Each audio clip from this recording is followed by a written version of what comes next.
Yo, what's going on, guys? Crispy Flakes here. Welcome to Extra Crispy. For today's video, man, we have what you might call an absolute banger. I actually don't know that yet because I've never actually watched the video before, but it is a video by Barry McCockiner, man, and yeah, straight up, like, this guy has some really high basketball knowledge.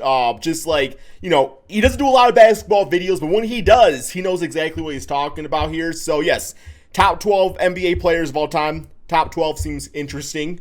Usually top 10 or top 25, but top 12, because why the hell not, man? Let's go ahead and check this out. It's about half an hour video, so we have quite a bit to get through here.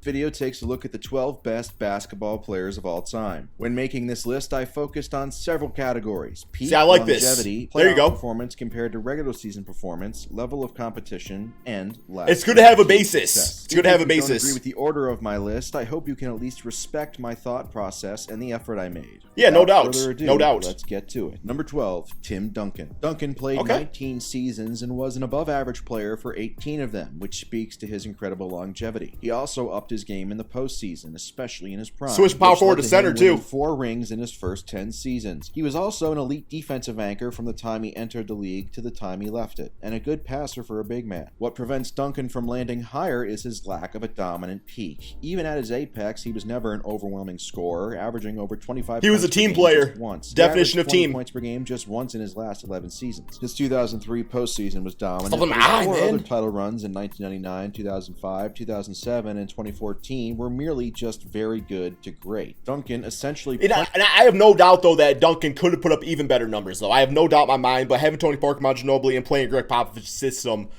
he was the perfect guy for that system. Like, it was built around Tim Duncan. On the regular season over the last 6 or 7 years of his career to be fresher for the playoffs. This was smart in terms of trying to win rings, but for lists like this, it's not fair to other players who didn't have the same luxury and also had better regular season production. To put it simply, if Duncan had played the way he did from 1998 to 2007 for about 5 more years, he'd be higher. But I just can't get over his lack of production offensively compared to the other guys on this list. The top 12 ain't bad, though. Kobe Bryant. Kobe at 11? It's impossible to have a list ranking the best players in NBA history without pissing off somebody in regards to where Kobe is placed. Very true. Despite their shockingly similar career accomplishments, Kobe is, in some ways, the bizarro Tim Duncan. Kobe was brash and outspoken and played for a huge market, while Duncan was more quiet and liked being under the radar in little San Antonio. Damn, I never thought about it like that. That's kind of true. Whereas Duncan excelled more in the other facet. Kobe's most impressive seasons came later on in his career after a slow start, whereas Duncan was elite from day one and gracefully declined thereafter. What gave Kobe the slight edge to me over Duncan was his scoring ability. No matter what era of basketball you talk about, scoring will always be the most important part. Kobe gets overrated when people or the most looked at, for sure. 5 rings without context, and statistically, Kobe wasn't that good late in close games despite his clutch reputation. But his longevity, particularly his 13-year stretch from 2001 to 2013, where he averaged 28, 6, and 5 in the regular season, 35 points, man, crazy. In the playoffs was extremely impressive. He was never the clear-cut best player in the league, but in 2006 and 2007, you can make a great argument for him being so. He obviously wouldn't have won 3 rings from 2000 to 2002 without Shaq, but he showed he could be the first option on championship teams with his great title runs in 2009 and 2010. Yeah, Paul Gasol was the perfect number 2 for him. Perfect number 2. My biggest gripe with Kobe, and why he's not ranked higher, is that he was not very good in the NBA Finals. In 7 appearances, he shot 43% or worse 6 times. Had deal really Detroit. Only in 2002 and 2009 did he consistently perform at what I would consider to be a superstar level. Kobe gets overrated when people desperately try to put him in conversations he doesn't belong in, such as Jordan and LeBron, but he will always be an NBA legend. He made an immeasurable impact across the world, and he was an absolutely phenomenal player for an incredibly long time. And that's one of the things to remember, too, is just like, as like the years go on and stuff, I mean, there's going to be, like, more players, obviously, legends and stuff like that, Hall of Famers, and it's going to make these lists even more tough. I would say if you can crack the top 25 NBA players of all time, you are absolutely, 100% absolutely elite, man. So, yeah, I mean, do I personally have Kobe as, like, top 5 player of all time? No, I don't. Do I have him maybe higher than 12 or 11 or 12? I think there's cases to be made for sure. But, yeah, you got to be realistic with it, too.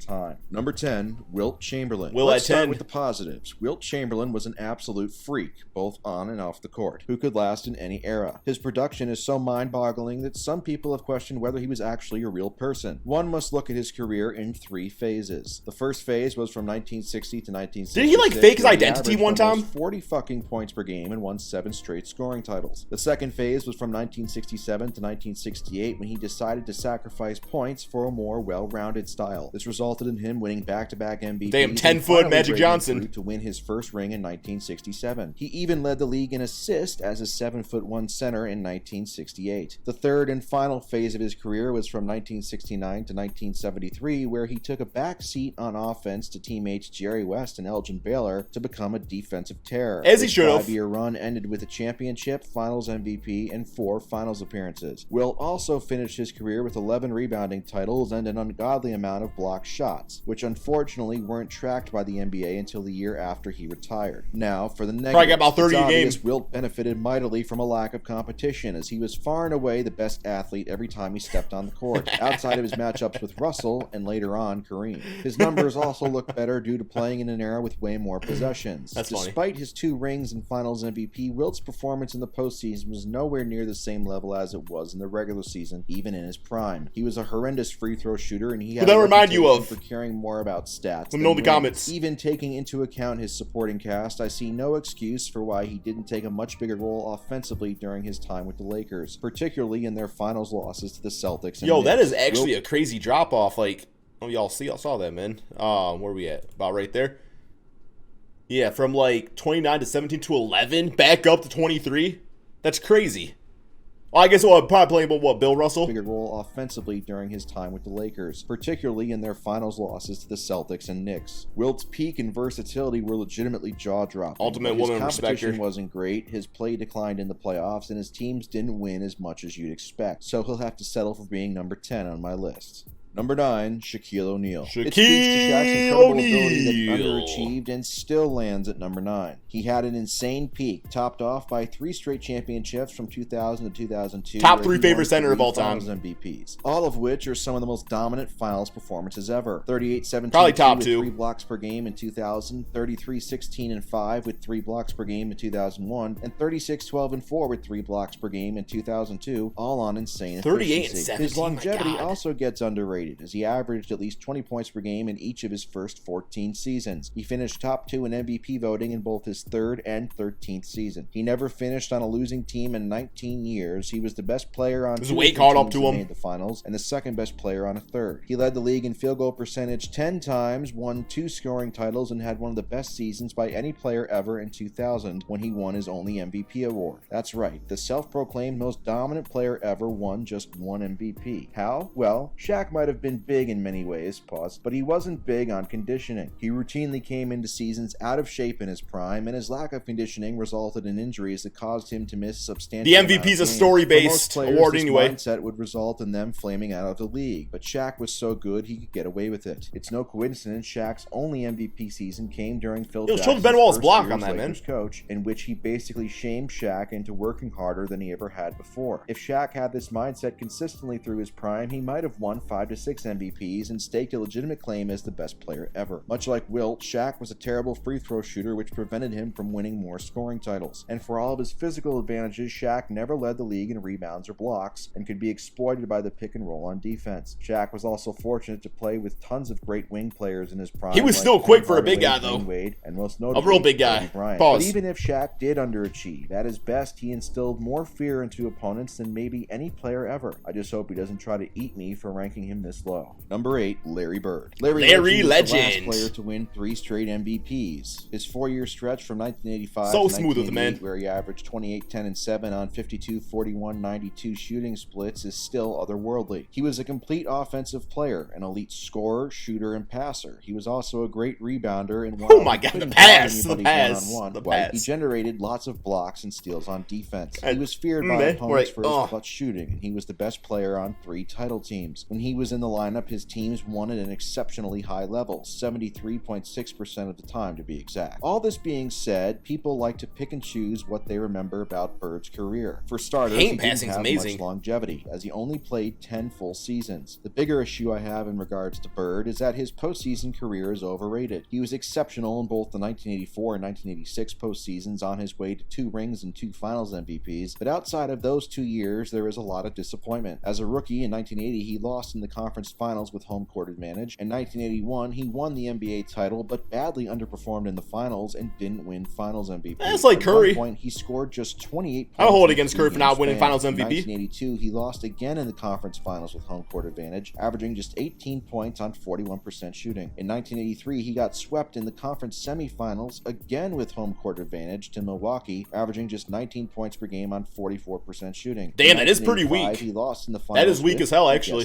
Home court advantage. He averaged 24 points per game on 45% shooting. Like Paul George. Not terrible, but a far cry from the 29 points per game and 52% shooting he had in the regular season. 1987 was an impressive playoff run by Bird, as he averaged 27, 10, and 7 on 48% shooting, but his injured Celtics team fell in the finals to LA. This is the first and only time Bird lost a playoff series without home court advantage. Bird put up 24 points per game on 45% shooting in the series, again well below his regular season marks of 28 points and 53% shooting. In 1988, Bird flamed out badly in the conference finals against Detroit, yes, with home court advantage, putting up is what it is. Points per game is what it is. 35% shooting, well below the 30 points and 53% shooting he put up in the regular season. Bird missed almost the entire 1989 season, but came back strong in 1990. His Celts took a 2-0 lead on the Knicks before losing the last 3 games to go out in the first round, again with home court advantage. There's a lot of L's in 10 years. After this, as his back problems became too much. But just for the record, in 1991, his Celtics once again lost with home court advantage in the conference finals to Detroit. Bird shot just 38% in that series. For those keeping track, Bird lost a playoff series with home court advantage 7 times. His peak was as good as anybody, and he was an absolute. Yeah, no one really talks about that, do they? His lack of longevity and surprisingly underwhelming playoff career leave him lower on my list than one might expect. Number 7, Stephen Curry. Steph at 7. Surprised? You shouldn't be. As somebody who absolutely despises Steph's fans, this ranking was tough to make, but it's necessary. It's hard to believe now Can't let Hague get in the way, right? An afterthought due to ankle injuries that hampered the first 3 years of his career. He broke through in 2013 during the infant stages of the Splash Brothers era. Then in 2014, he became an All-NBA player, and when healthy since 2015, he's... Remember one of my buddies I used to work with, he was a big Steph Curry fan, Davidson. I said Steph was going to be a bust because of the ankle injuries, bro.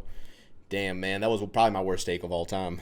Played at a higher level in the regular season than the ankle injuries and the small frame. Not to sound but hey, too much like his groupies, but I'm happy Steph's for him. Shooting ability is so incredible, teams must account for him at all times, sometimes sending 2 or 3 guys at him by the time he crosses half court. This is a type of impact we've never seen from a perimeter player before. He's won 2 MVPs and 2 scoring titles, and his efficiency is what you'd expect from a big man that only scores off of dunks and alley-oops, not a guy who takes 10 threes per game. Now is where things get muddy. Steph has 3 rings, but the context around those 3 rings makes them much less impressive. The first came against a badly depleted Cavaliers team, and the last 2 came after his team added megastar Kevin Durant to essentially become fail-proof. I feel like Kevin Durant probably hurt him more than the first ring or whatever with the injuries, because when it comes, man, every NBA team has injuries. Like, you still have to get to that point where you took care of business, right? You still got to get to that point. Then there's the matter. I would like to see Curry win one more, though, Steph, as the best player on his team. Still badly underperformed in the finals, which led to his team blowing a 3-1 lead. Steph's relatively small physical stature also plays a role in him wearing down come playoff time, as his efficiency goes from being otherworldly to just great. Steph is still a great playoff player, but he has some truly terrible games on his resume, which has prevented him from winning a finals MVP despite playing in 5 finals. It's a shame KD had to ruin NBA history by joining Golden State, as I would have loved to have seen what Steph could have done as the undisputed league dog from 2017 to 2019. He would have a definitive answer as to whether or not Steph is the best point guard of all time. He still has time to claim that mantle if he leads Golden State to another ring and finally has a final series where he's the undisputed best player. But as of now, I just can't put him over Magic, even though if I had the choice, I would much rather face a team with Magic on it than a team with Steph on it. Hey, that's a good point, man. I originally had Steph Curry over Magic Johnson, but that was actually pretty convincing right there. That was pretty convincing. Number 6, Kevin Durant. Kevin KD has 6. has the most complicated legacy of any superstar, not just in NBA history. Kevin Durant. The choices he's made, particularly joining a 73-win team during the heart of his prime, have muddied his legacy forever. In OKC, top 6 player of all time. Himself as a superstar, but despite several deep runs in the playoffs, including a trip to the NBA Finals in 2012, KD was never able to lead them to a ring. Some of that was out of his control due to injuries, but a large part of it was due to his own inconsistency and drop-off in performance. He lost 6 playoff series with OKC, and besides the 2012 Finals versus Miami, his efficiency was nowhere close to his regular season standard. In addition to his disappointing individual performances, Durant could be strangely content with allowing teammate Russell Westbrook handle the ball late in close games. Westbrook received most of the criticism for OKC. Yeah, I still need to say, I think KD has to win one more also, just like Curry. He has to win one more. Just one more.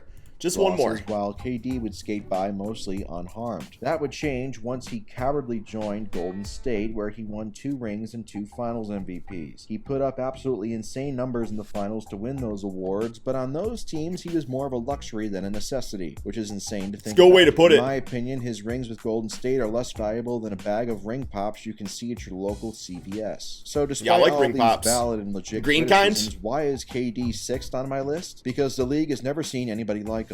He's 7 foot tall but handles the ball like a guard. He can score from anywhere on the floor and at a high level. He can be plugged into any situation or era and score at a super efficient level. Yeah, because that is true. It's like, well, I mean, he does have his criteria at the beginning of the video, but also like greatest player and most winningest players or best teammates of all time, I think is different things.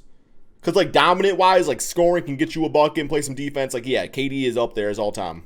He might not be the most explosive scorer ever, but no player has ever had a higher floor as a scorer. The only defense you have against KD is hoping he misses, since he can get his shot off over any defender that's ever played. He's a loser beta male cuck, and he's not great as a rebounder, passer, or defender, but he is historically great and completely unstoppable. Oh, his defense is pretty solid. He ain't a bad defender. So I have to include him, even if it's done begrudgingly. Number 5, Magic Johnson. Magic Johnson is known today for his bland tweets and retiring prematurely due to contracting HIV. So it's easy for younger generations to forget just how amazing he was as a basketball player. Player before his time, alone, no doubt. 5 rings, 3 MVPs, 3 Finals MVPs, 9 Finals appearances, all-time leader in assists per game. He commands immense respect. Strictly in terms of traits, though, Magic was about as complete of an offensive player the league has ever seen. In addition to his legendary passing ability, Magic was He's got like that same excitement to his passing that Curry has with a three-point shot, where like he just makes it or whatever, and you're just kind of like, damn, did I really just see that? Because that's how we are now with like Curry with the shooting. So an extremely capable and super efficient scorer, averaging almost 20 points per game for his career, and he showed he could handle a larger scoring volume as Kareem got older in the late 80s. He didn't have no one passes like that no more outside of he couldn't shoot like Jokic, Steph, but he still got the job done. So why isn't he ranked higher than number 5? Well, despite being the first overall pick in 1979, he was extremely fortunate to be drafted into a great situation. He got to play alongside a prime Kareem Abdul-Jabbar from the very beginning of his career, and later on played with great talent. How'd they get the pick? How'd that happen? Not to say he wouldn't have been successful if not drafted by the Lakers. As he showed in 1991, he could lead a team without great talent to the finals, but would he have had the same amount of team success overall? I don't believe so. For all of his greatness on offense, Magic was a soft defender. He racked up steals, but he couldn't guard anybody one-on-one due to his subpar lateral quickness, and he rarely blocked shots despite his massive Showtime. Other point guards. His lack of a consistent jumper could also be exploited at times by defenses in the playoffs, but if you really think about it, his biggest weakness was condoms, as if he had used them, he might have played longer. But overall, I still have him as the GOAT point guard over Steph due to his legendary finals performances, most notably his 42-15-7 title-clinching performance in Game 6 as a rookie in 1980, and his 26-8-13 average against Boston in 1987, featuring his super clutch baby skyhook late on the road in Game 4 at the Boston Garden to put LA up 3-1. 1981. Magic probably didn't deserve Finals MVP in 1980 over Kareem despite his amazing Game 6, but he deserved it in 1988 over Worthy, and he didn't win it then, so it evens out. For all those numbers, man, give me a headache. You could guarantee having a super elite offense and winning a shitload of games, and in the end, that's enough for him to crack my top 5. Number 4, Hakeem Olajuwon. If your initial reaction to Hakeem ranking this high was disagreement, just remember this. Houston chose him over Michael Jordan in 1984, and nobody gives them shit. It's not a disagreement. It was more just like,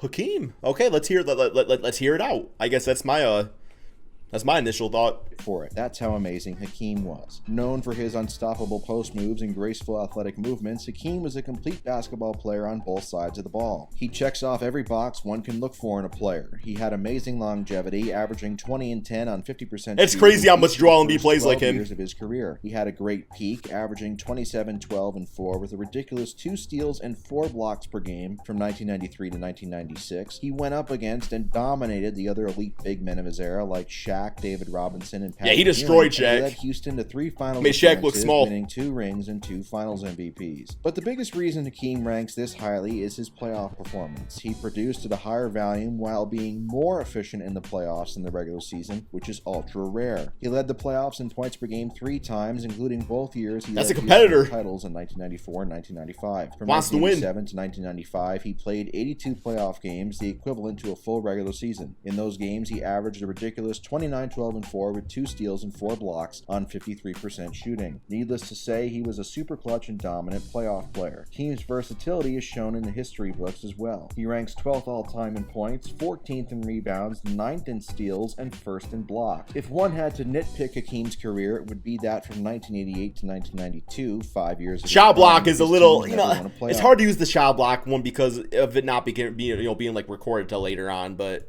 I'm still giving props for it. Not because of Hakeem they didn't see success, but it makes one wonder why he couldn't elevate his teams a little bit more. There's also the Jordan factor. If MJ had never left to play baseball, would Hakeem's Rockets have broken through to win in 94 and 95? Oh yeah, no doubt. No doubt. But outside of his 3 finals appearances in 86, what happens. 95, Hakeem's teams only made it past the second round 1 time in 15 years. Those are really the only gripes I can find, but Hakeem accomplished pretty much everything a player can while playing at a level very few players have ever reached, with a style no player has been able to replicate before or since. So because of that, he sneaks onto my Mount Rushmore. Number 3, Kareem Abdul-Jabbar. Kareem at 3. Going strictly by resume and we're gonna have Jordan or LeBron. Might be the GOAT. His list of accomplishments is enormous: 6 MVPs, 6 rings, all-time leading scorer, 2 Finals MVPs, 19-time All-Star, 15-time All-NBA. I could go on for hours. He owns the Isn't it so strange, like how old this footage looks, but like 100 years from now, people are gonna be watching like footage of like today's game and think it's gonna look old?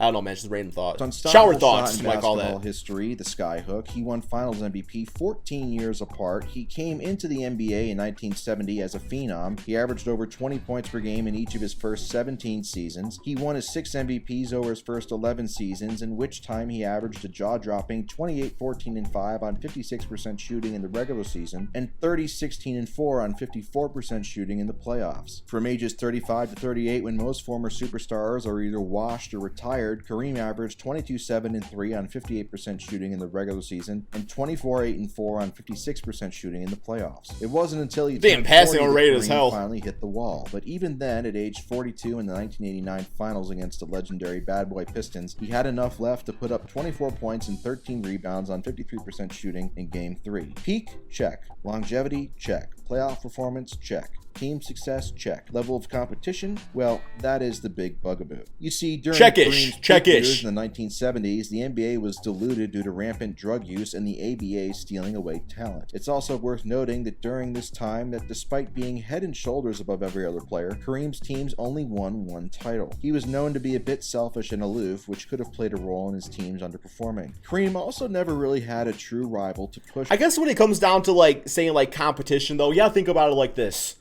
Okay, let's assume, you know, like the ABA stuff or whatever didn't happen.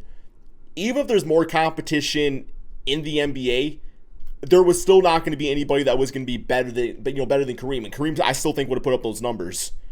You know what I'm saying? I don't know if that makes sense or not.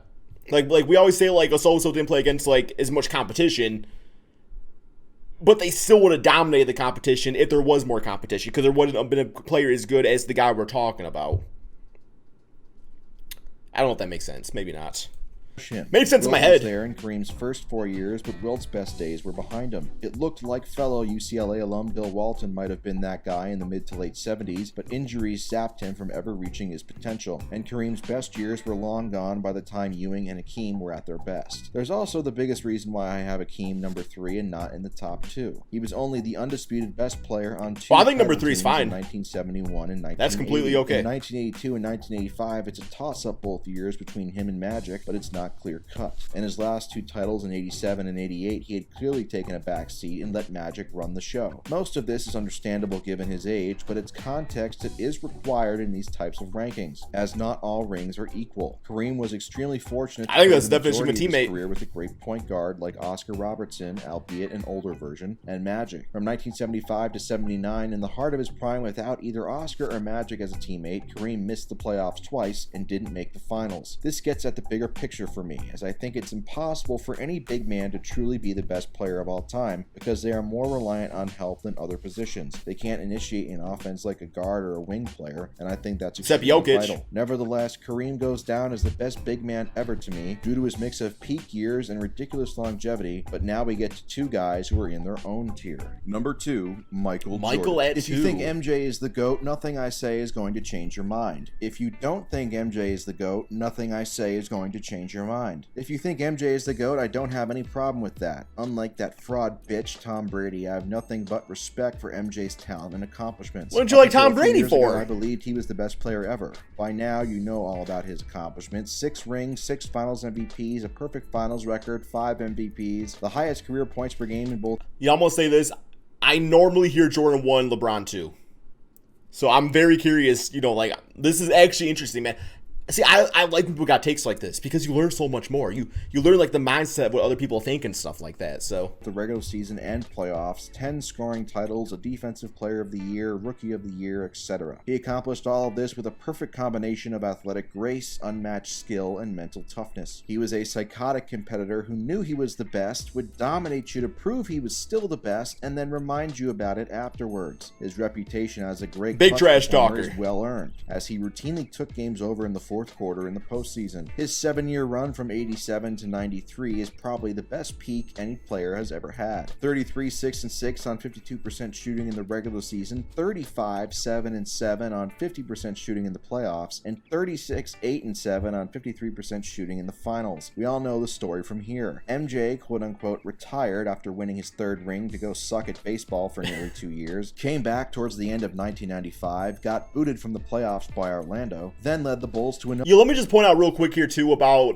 MJ playing baseball and stuff. Like a lot of people use that in an argument for Michael Jordan, saying like, "Oh, if he would have played basketball, he would have so many championships." In my opinion, man, you can't be rewarded for something that did not happen. Like the what ifs have to be out of the argument.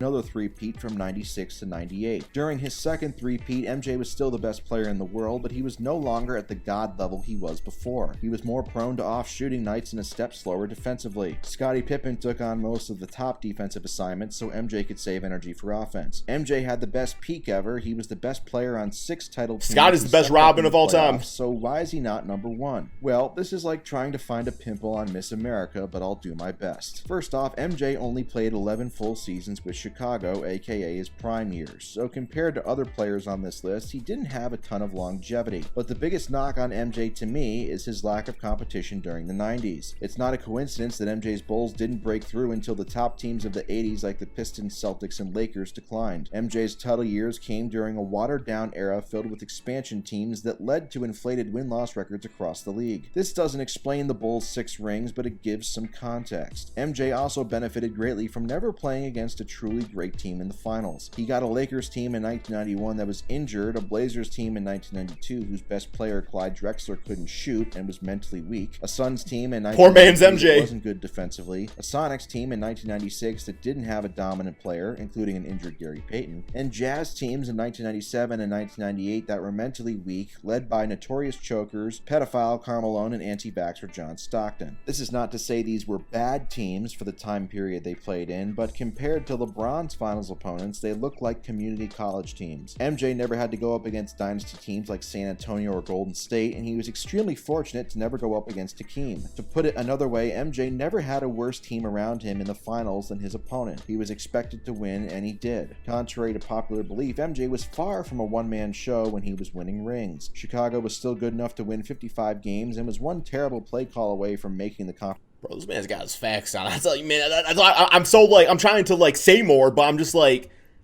I ain't got really nothing to argue about what this man's saying. Like, this dude knows his stuff. He definitely did his damn research for this video. Finals without him in 1994. Scottie Pippen was an elite player and a Hall of Famer. Horace Grant was an incredible third option. John Paxson was an ultra-clutch role player in the finals. Then later on, he had Dennis Rodman as an elite defender/rebounder, and other role players like Tony Kukoc who could fill in the gaps offensively to take some of the burden off of MJ. Shout out to Steve Kerr for his super clutch title-winning shot in 1997. Phil Jackson wasn't a bad coach to have either. From a narrative standpoint, MJ had the perfect career. He came into the league on a bad team. His team slowly got better around him, but he kept running into a bully, Detroit. He lost in the first round, then the conference semifinals, it is what it is. Conference finals. Finally, through hard work, he eventually beat the bully to reach the mountaintop. And save for 1995, he never lost again after that. It's smooth and easy to follow, and you can't argue with the results. Just a good but career. The narrative and results require context, and once you do that, MJ just barely falls into second place on my list. Number 1, LeBron James. The mere mention of LeBron's name evokes so many different emotions. Much like with MJ, by this point you've made up your mind about him, so there's really no point in me trying to convince you otherwise. LeBron James is the most complete basketball I'm waiting till player LeBron's of all career's time. over. If you asked me for a general statement of why LeBron is the best ever, I would say because he has dominated the most talented era ever for a longer period of time than anybody else. We are so numb and overexposed to his greatness in the social media era that every now and then it's necessary to take a step back to realize just how insane his career has been. 4 rings, 4 finals MVPs, 4 MVPs, 17. LeBron's first stint with Cleveland, that feels so long ago, and it feels like it was a different person. I mean, I've been watching basketball since LeBron's been in the NBA. It just feels, man, so long ago. But, like, that's all LeBron. That's all LeBron.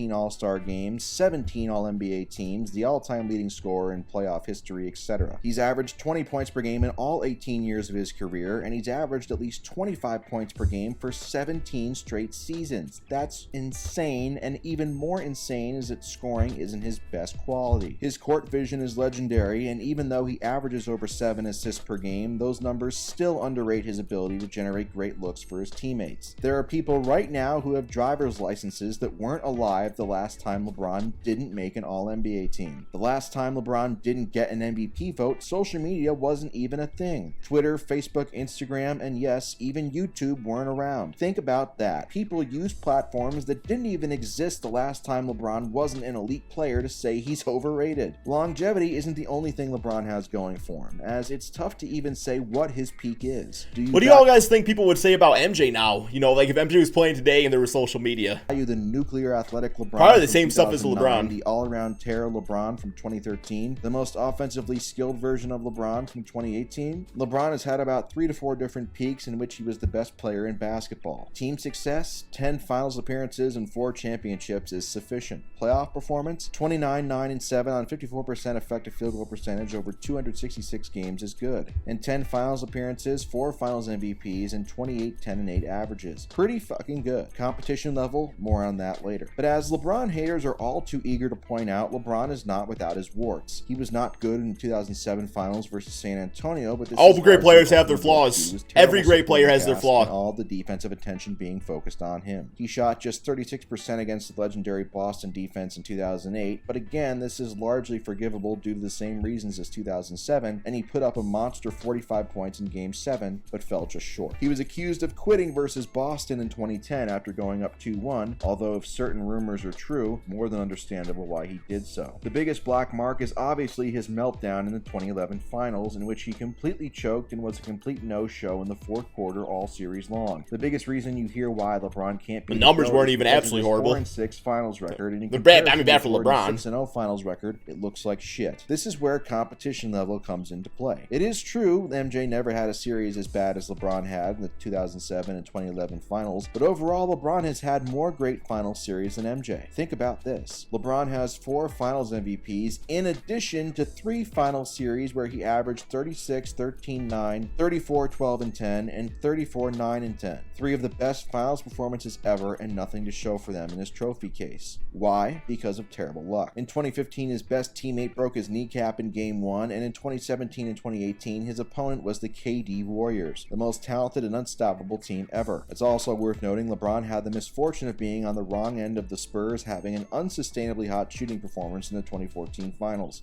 MJ never faced an opponent capable of anything like that. In his 10 Finals appearances, LeBron has been favored to win just 3 times, and, at best, he's had the better roster only 4 times, whereas MJ was favored each time. It's true LeBron lost when he should have won in 2011, but he also won when he should have lost in 2016 when he had the best Finals performance of all time, leading a 3-1 comeback. Which is probably more impressive, right? Team. In that series, he led each team in all 5 major stat categories, the only player to ever do so. To put it bluntly, the difference in rings between LeBron and MJ is solely due to the massive difference in opponent quality, not because MJ is a better player. That's not a bad point. But forget about team results. Can't deny that. As I stated before, LeBron is the most complete player ever. If you need him to score 30, he can do that. If you need him to grab 15 rebounds, he can do that. If you need him to drop 10 assists and set up teammates, he can do that. Or do all 3. The opponent's best player, he can do that too. But the tiebreaker to me is this. MJ could turn a good team into a great team better than LeBron, but LeBron can make a bad team into a good team better than anybody that's ever lived. To me, the latter is more impressive. And the scary thing is, a healthy LeBron, not one rushed back early from you could essentially put LeBron literally on any basketball team, and you're talking about them being a Finals favorite. Maybe not anymore because he is up there in age, but that's how it was probably for a good 15, 16, 17 years. But yeah, that is actually the end of the video right there, guys. So, you know what? This guy was very consistent with his reasoning. And to me, that's the criteria for a great list, is be consistent, because we're not all going to agree on lists and stuff like that. Like I said, I'm not saying LeBron or MJ until after LeBron's career is completely over with, because it's not fair to do it, any sooner than that. But yeah, man was consistent, so I respect that. That's all we got. Thank you all so much for watching. Peace out, my friends.